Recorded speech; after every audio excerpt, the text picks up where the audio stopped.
सरकारने 80 लाख लाडक्या बहिणींना योजनेतून वगळले. सुषमा अंधारे, अदिती तटकरेंवर संतापल्या.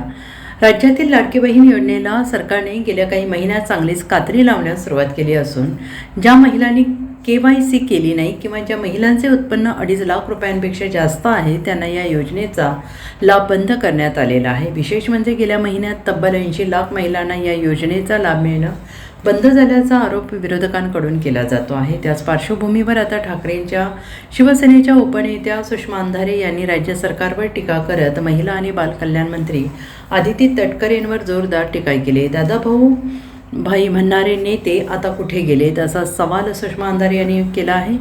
लाडकी बहीण योजना सुरू करण्यात आली तेव्हा जर KYC निकष नसताना पुरुषांनी लाभ घेतला असेल त्या पैशांबद्दल अदिती तटकरे यांनी उत्तरं द्यावीत. अदिती असा सवाल सुषमा अंधारे यांनी उपस्थित केला आहे. गरज सर्व वैद्य मरो अशी गत झाली आहे.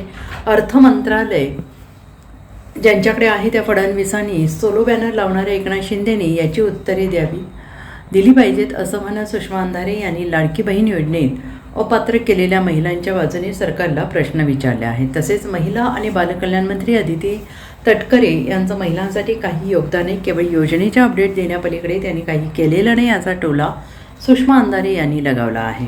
288 कोटी रुपये जे दिलेले आहेत ते अदिती तटकरे तुम्ही तुमच्या खिशातनं दिले नाहीत.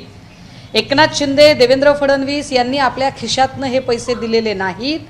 288 कोटी रुपये हे महाराष्ट्राच्या खिशातले पैसे गेलेले आहेत जे तुमच्या चुकीने गेलेले आहेत. या पैशाची भरपाई कोण करणार आहे? त्यातला आता कोण माईचा लाल पुढे येणार आहे?